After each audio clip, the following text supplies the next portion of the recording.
Hey, what's up, you guys? My name is Steph, and I'm a mess. Yeah. So we're gonna look past this, right?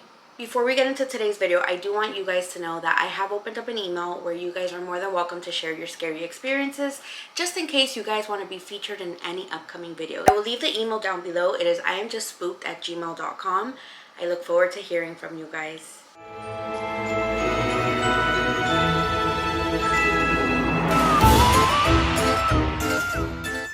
Okay, so forgive me. Next year, I promise I'm gonna go all out for this Halloween theme. I'm really working with the best I got. I think the best I got today was dim the lights, light a candle. Wow, groundbreaking. Today, we're gonna be talking about the Black-Eyed Children. This is one of the urban legends that really psych me out. I know that all of them psych me out, but I feel like I've covered some of my top fears here. La Llorona, the Black-Eyed Children, Duende, things like that have really scared me, and I feel like I've covered things that are really top tier fear for me. And so this is really no different. I remember I was a senior when I first heard about them, and I started looking into them, doing research, and I did not sleep for 2 whole nights. I was petrified. Okay, and watching those videos scare me.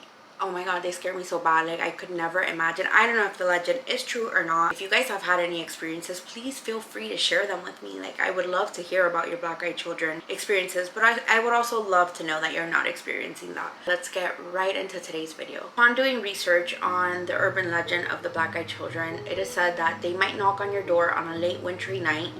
You may see them approaching your car while you are waiting at a signal or a gas station. It might seem like they need help, or they might just stand still for no reason. These children do not look threatening. They would want to get in your house or your car. They will be persistent. Suddenly, you will notice something is not right about these children. Their eyes, pure black, from lid to lid. You have finally come across the Black-Eyed Children. What do you mean finally? Finally? Black-Eyed Children, or Black-Eyed Kids, is an urban legend of paranormal creatures that resemble children between the ages of 6 and 16. These creatures, with pale skin and black eyes, have reportedly been seen hitchhiking, panhandling, or at the doorsteps of residential homes. There are dozens of stories circulating, each of them separate instances and not just occurring on Halloween. But all of them follow a very similar pattern. Kids with completely blacked out eyes arrive at someone's home or vehicle, knock on the door, and then insist upon being let inside. Anyone who encounters them almost immediately begins to feel an overwhelming sense of dread. Besides blacked out eyes, these children, usually between the ages of 6 and 16, these children appear normal. Sometimes their clothing is outdated. In extremely unusual instances, people have reported talon-like feet. Overall, they just look like normal kids. In a way, that's what is scarier about them. Supposedly, the kids are more likely to approach people who already know about them. So on Halloween, trick-or-treaters wander by your doorways. Keep an eye out for soulless black eyes and that feeling of dread. Like, why? Why would you keep an eye out for that? Please don't, or do, and I'll write about it. And if you happen to encounter one of these otherworldly children, don't let them in your house. It could be costume contacts, but it's better to be safe than tricked. Now, is this legend true? I'm not entirely sure. What I can tell you is I don't really care to know if it is or not. Like, I don't know. Like, I think I would be too scared to try to debunk it. So, I mean, whether it's real or not, we'll leave it at that. It really is. I don't know. I've read encounters that are petrifying. I don't know if it's like a good creepypasta. I don't know, really, to be honest. I also feel like I am way too scared of what I guess is the concept of it to ever deep dive into it or try to debunk it. I'm good with like little surface research, and that's my dog eating. Again, like I've said, anything is possible. We would be dumb to believe that it's just humans on the planet. I believe that anything is pretty much possible, and every urban legend has some sort of truth to it. So they could be aliens. I've heard that. I've heard some people say that they think they're aliens.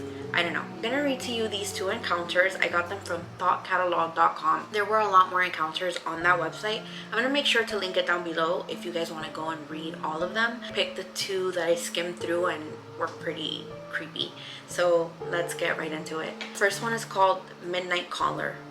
It almost felt like a dream. I woke up to my dog, Lucy, barking. She was upright on the bed where my husband and I were sleeping with our 22-month-old daughter. Staring at our door like an unknown stranger was out there rummaging around. I thought she was freaking out over a house noise. We'd only had her for 3 months and she was still a puppy.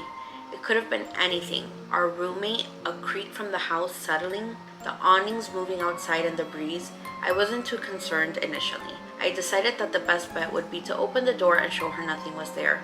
It sounds a bit silly, but it's what we do with our daughter when she gets scared, and I figured it would work with a puppy. I opened the door and she raced to the front door. She stood there, snarling at the door. It was an angry, violent growl, one I never heard her make before. I looked at her and opened the baby gate blocking the doorway, planning to open the door and show her everything was okay. The second my hand reached the deadbolt, Lucy went wild. She started barking and jumped up towards me.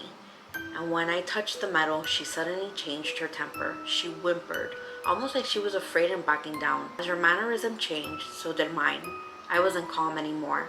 My heart was racing and sinking at the same time. I had been flooded with a mixture of fear and dread. I looked through the peephole. I can't explain why I looked, but I did. Outside were 2 kids. One was just a smidgen shorter than me and didn't look much younger. I'm 21. She looked to be about 16 or 17. She was slender and pale. Her hair was a light shade of honey blonde, and she wore it long, about mid-back, with long, thin, blunt bangs in the front that covered most of her eyes. She wore jeans, a light wash that's popular right now, and a thin-looking, olive-colored pullover-styled hoodie. She held the hand of a small girl who looked to be around 3 or 4, oh my god, in the same style jeans and a button-down ivory cardigan. The smaller one looked at the floor shyly, but had the same shade of hair, tied back in a ponytail. She held a stuffed toy under her free arm, and it was identical to one my daughter has, as was their style of dress. Had it not been for the feeling of overwhelming dread and fear, I probably would have asked these children in, given them some tea or hot chocolate to get them out of the bitter cold. Something about them seemed off. At this point, I hadn't made any noise. I hadn't shushed the dog or grumbled. Nothing. I hadn't turned on any lights. These kids had no indicators that I was at the door. The older one spoke. What? The older one spoke. She had a voice that was mature, confident, strong, and accentless. Accentless? Okay. Obviously, like, I'm getting comfortable here now. Like, this is my comfort position. She held her head tilted downward, and I couldn't see her eyes. She said, "We have to use your phone." I stood frozen in fear. How did she know I was there? She raised her head to face me directly. And that was when I saw her eyes. There was a reason I couldn't see them through the bangs before. They were black, or midnight blue, or a dark, dark purple. They were otherworldly. She said, "Our mother is worried." As someone who has always been interested in creepy stories, I knew what she was the second she looked at me through the door. I have never been one to believe in these things. As an atheist and skeptic, when it comes to the paranormal, I had written off many ghost stories from friends and family members eager to tell their tale. I didn't believe it. Still, I couldn't rationalize my way out of this. I was standing with nothing but a thin wooden door between me and the black-eyed kid. There was no questioning it. There was no questioning what was right in front of me. I did not answer her. Slowly and silently, I backed away from the door, Lucy still cowering at my ankles. She kept talking. "Let us in to use your phone." I took another step back, and with that step, the tone changed. At first, she seemed polite. When I took the second step, she became commanding, almost hostile. "We're not going to hurt you. If we wanted to do that, we would have broken in." "I'll ask again. May we come in and use your phone?" Lucy snarled at the door, and I inched backward, though something inside me seemed to be slowly pulling me back toward the door. No.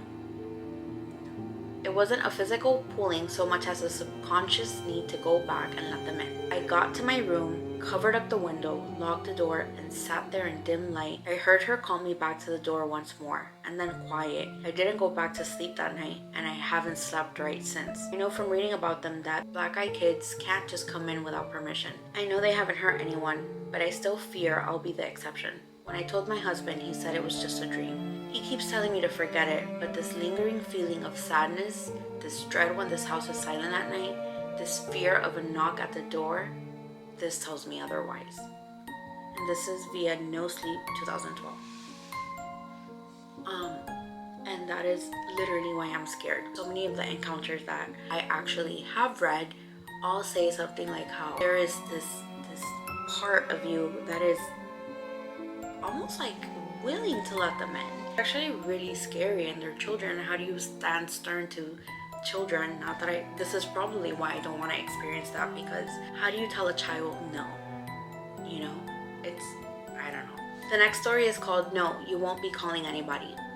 This incident took place about 13 years ago. I had just moved to a new city with my wife. We were small town newlyweds from the Midwest. We moved cross country to one of the biggest cities in the Southwest so I could attend graduate school. Being naive and new to city living, I habitually answered the door without a second thought. Never again after this. The first thing that should have tipped me off to this situation was the fact that someone was knocking at 6 in the morning. The second thing that should have dawned on me is that this kid had to reach over a rather tall patio gate to unlatch it and open it. The knock at the door was startling. My wife and I were getting ready for work, a pretty normal routine. The moment I opened the door, I was overtaken with an inexplicable sense of fear. To this day, I can picture him. Teenager, average height, average build, knee-length black leather coat, short black hair, and sunglasses.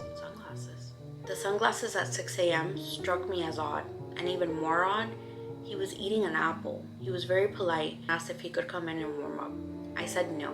I closed the door and slid the security chain in place. A moment later, another knock. I opened the now chained door. Before I could speak, he asked again if he could come in and warm up. No, I replied, and attempted to close the door. Before the door could shut, he put his hand out, stopping the door on its hinges. He looked directly into my eyes, still wearing the sunglasses, and said, "Can I at least get some ketchup for my apple?"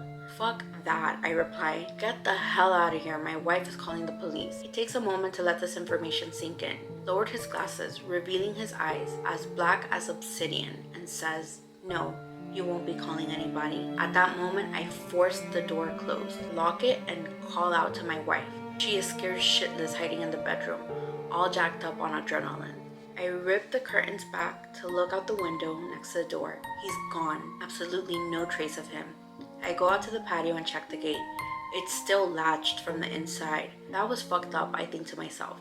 And as I turned to enter the house, I noticed a half-eaten apple lying on the ground. This story is via Hammer Hands. And again, I am going to be linking this website down below so you guys can read all the other encounters that were there. What do you guys think of these stories? Honestly,